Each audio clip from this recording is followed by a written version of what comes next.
주시기 바랍니다. 네, 최상무 권한대행님. 네. 현재 변호사 조력 받고 계시죠? 지금 이 순간이 아니라 시간이 가니까 빨리 답변하세요. 네.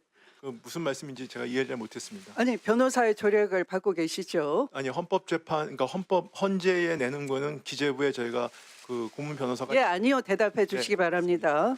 자, 대통령 지시 문건에 대해서 묻겠습니다. 변호사가 무조건 그 내용을 봐도 보지 않았다라고 진술하라고 조력했습니까? 아닙니다. 전 사실대로 말씀을 드렸습니다. 네.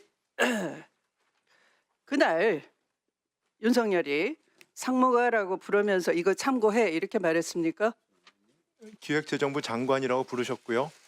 이름을 불렀다고 아니요, 하셨습니다. 제 기재부 장관이라고 불렀고요. 네. 제가 사실대로 말씀을 드리는 겁니다. 네, 대정부 네. 질문에서 12월 13일자 대통령이 제 이름을 부르시더니 참고하라고 하니까 옆에 누군가가 자료를 건네줬다 이렇게 말했습니다. 네, 그리고 그렇습니다. 그 말이 틀렸습니까? 아니요, 기재부 네. 장관 부르셨고요.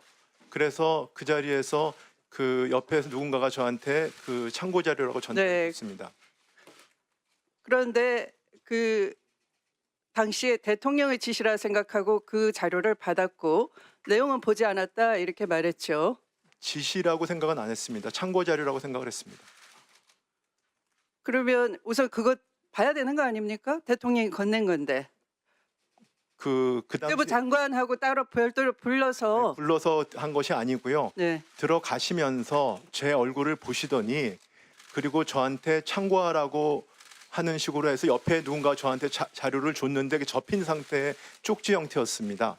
근데 그 당시는 그 계엄이라고 전혀 상상할 수 없는 그런 초현실적인 상황이었고 저는 그 당시에 외환시장이 열려 있기 때문에 자, 외환시장을 아니 길게 모니터링하느라고 아니 예 아니오식으로 정신이 답변해 주시기 바랍니다. 상황이 없었다는 네. 말씀을 드립니다. 네.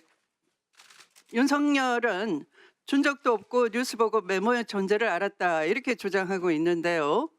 그런데 조태열 외교부 장관의 경우에는 그 지시 문건 받았다라고 명확하게 얘기하고 있는데 하필이면 권한대행 것만 뉴스 보고 알았다 하는 건 이상한 거 아닙니까?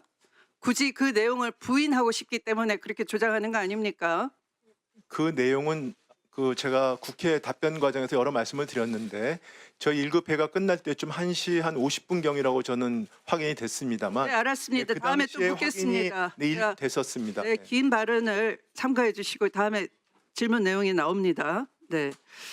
이 지시 문건에 담긴 내용대로 비상입법기구가 국회를 강제 해산시키고 국회를 대체하는 기구라면 위헌적 기구가 아니겠습니까? 전 그 내용에 대해서 알지 못합니다. 지금은 어떻게 생각합니까? 그 내용에 대해서 제가 전혀 무슨 말인지 이해를 못하는 내용들이 아니 그 적시되어 후에 있습니다. 보셨으니까 언론 보고 네, 언론은 봤습니다. 네, 제가 그 그러면 내용에 대해서 지금 생각을 묻는 정확히 겁니다. 제가 내용을 이해를 못하기 때문에 말씀을 드릴 수가 없습니다.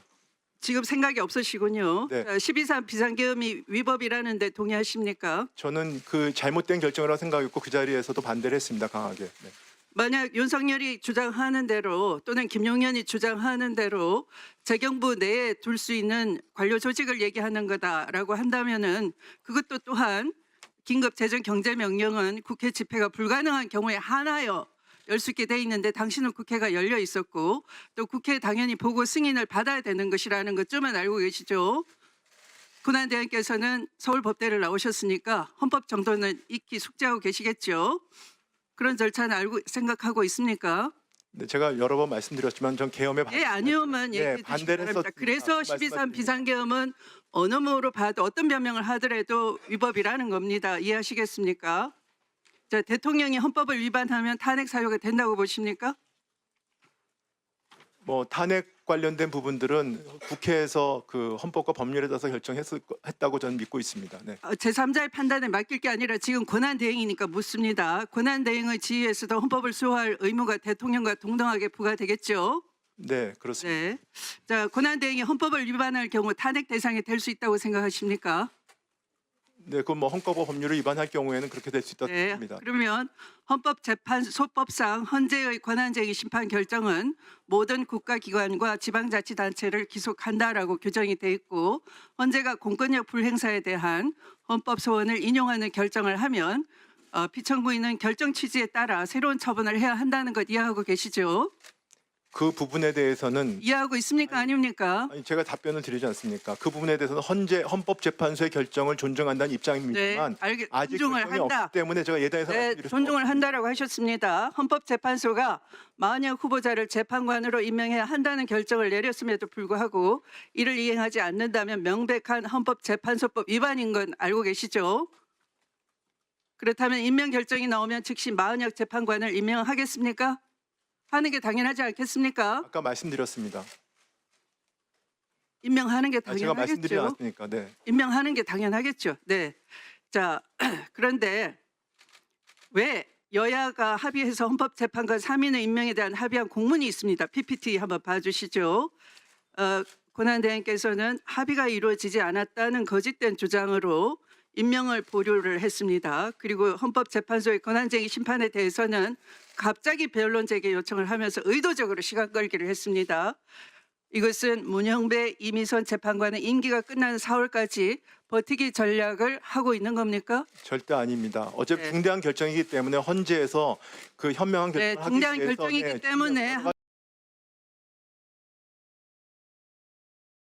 제구를 쟁점에 했다면은 대해서는 충실하게 답변을 드리는 게 전 당연하다고 생각하고 네, 있습니다. 네.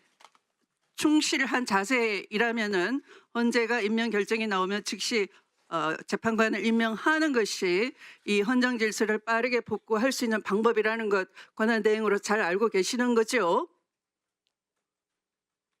아까 답변 드렸습니다. 네. 네. 자, 그러면 신문을 마치겠습니다.